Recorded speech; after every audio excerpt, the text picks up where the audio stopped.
नमस्कार, yoga my life पर आप सबका स्वागत है। आज हम बात करेंगे मूलाधार चक्र और स्वादिष्टान चक्र दोनों की। मूलाधार चक्र वो चक्र है जहाँ से तीन नाड़ियाँ कौन सी हैं? पिंगला, इड़ा और सुषुम्ना तीनों ओरिजिनेट होती हैं, शुरुआत जिनकी यहाँ से होती है। पहला चक्र है, बेस है, और जितनी भी मूलभूत सुविधाएं हैं, जितनी भी फाइनेंशियल रिसोर्सेज हैं और ह्यूमन रिसोर्सेज हैं, हर किसी के फाइनेंशियल रिसोर्सेज के साथ साथ ह्यूमन रिसोर्सेज भी होते हैं और उन ह्यूमन रिसोर्सेज से हमारा संबंध भी होता है। अगर मूलाधार चक्र सही होगा तो फाइनेंशियल रिसोर्सेज और जो ह्यूमन रिसोर्सेज हैं, इसको आप रिलेशनशिप रिसोर्सेज कह सकते हैं और सोशल जो आपके रिसोर्सेज हैं वो कह सकते हैं, ये सब जो है सही रहेगा। आध्यात्मिक यात्रा, जैसे मैंने बताया कि तीनों नाड़ियाँ, कुंडलिनी शक्ति जो है वो संबंधित है यहाँ पे मूलाधार चक्र में। तीनों नाड़ियाँ क्योंकि यहाँ से ही ओरिजिनेट हो रही हैं, शुरू हो रही हैं, इसलिए ये बहुत इम्पोर्टेंट इशू है, बहुत इम्पोर्टेंट है रूट चक्र, मूलाधार चक्र। इसके जो बीच की दूरी है मूलाधार चक्र और स्वादिष्टान चक्र की, ये बहुत इम्पोर्टेंट है क्योंकि हम ईश्वर से आमतौर पे ये प्रार्थना करते हैं हिंदुइज्म में कि हे ईश्वर, मुझे भव सागर से पार लगा दे।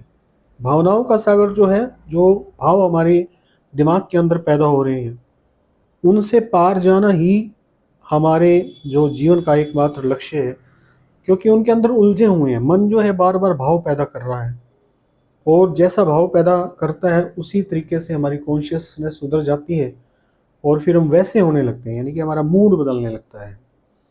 इसीलिए हम प्रार्थना करते हैं कि हे ईश्वर, मुझे भाव सागर से पार लगा दे, भावनाओं के सागर से पार लगा दे।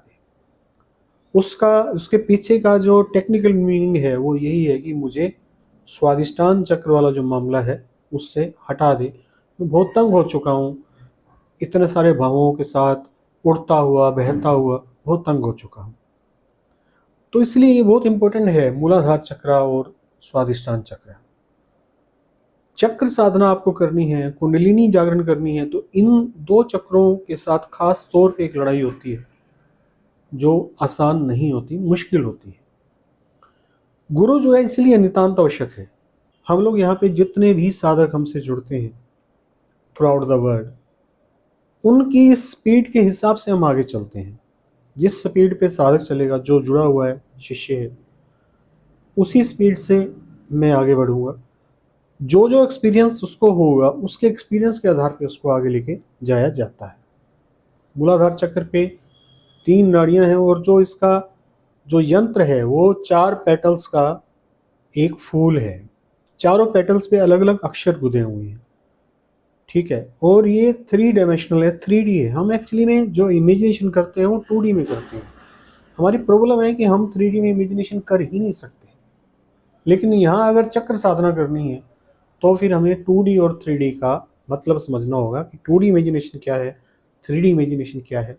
3D में इमेजिनेशन होगी तो हम आमतौर पे एक बात आती है, आप पूछते हैं कि भाई जो चक्र हैं वो क्या रीढ़ की हड्डी के ऊपर एक बिंदु के रूप में है? नहीं, बिंदु के रूप में नहीं है। यही 3D की बात समझनी आवश्यक है, यही 3D का मतलब समझना आवश्यक है। बिंदु के रूप में नहीं है। बिंदु है, सबसे पहली बात है कि ये विजिबल नहीं है। आप अगर शरीर की, अगर आप डॉक्टर हैं, चीर फाड़ करेंगे और इसको लोकेट करने की कोशिश करेंगे तो एनर्जी के फॉर्म में है। ये एक बहुत बड़ा रहस्य है। आप कहेंगे कि एनर्जी के फॉर्म में है, दिखता नहीं है। तो अगर आप डबल स्लिट एक्सपेरिमेंट की बात करेंगे, वहाँ पे भी ये इस तरह का रहस्य है कि देखो तो कुछ और नज़र आता है, ना देखो तो कुछ और हो जाता है, ठीक है। तो उस विषय में मैं नहीं जा रहा, वो लंबी बात हो जाएगी और उलझ जाएंगे। 3D है। हमें चक्र को जो पॉइंट है, मान लीजिए मूलाधार चक्र का पॉइंट है, जो हमारी एनस है और जो हमारा जेनिटल ऑर्गन है, उसके जो बीच का एक छोटा सा इतना टुकड़ा है, ठीक है। वैसे लगेगा जैसे वो बिल्कुल स्पाट है, वहाँ पे मूलाधार चक्र है। वहीं पे टेल है, यानी कि 3D है। अगर आप पॉइंट की बात करोगे तो पॉइंट मैं नहीं बता सकता। 3D जो चीज़ है उसका पॉइंट नहीं होता, वो तीनों और चार होएगी, यानी कि शरीर के चारों ओर होगी और उसकी 3 डायमेंशंस होगी। इस तरीके से समझना होगा, तभी चक्कर जागृति हो पाएगी। और भूल से भी खुद से करने की कोशिश मत करना। खतरा कोई बहुत ज़्यादा नहीं है, लेकिन फ़ायदा कुछ नहीं होने वाला। खतरा हो सकता है, आपके लिए बड़ा खतरा हो जाएगा, क्योंकि जो चीज़ ना पता हो और वो होने लगे तो वो खतरनाक ही है। तो कहने का मतलब है कि गुरु के सानिध्य में करना आवश्यक है, कोई भी काम हो, खाली ये काम नहीं, कोई भी काम।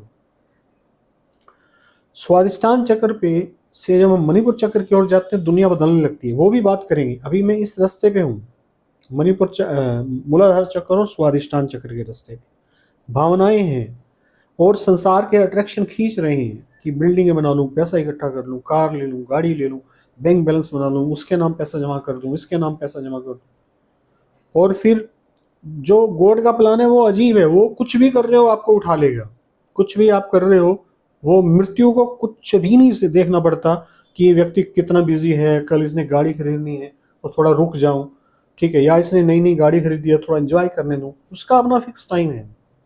तो हमें उन नियमों को समझना होगा, तभी हम इन नियमों को समझकर चक्कर साधना कर पाएंगे।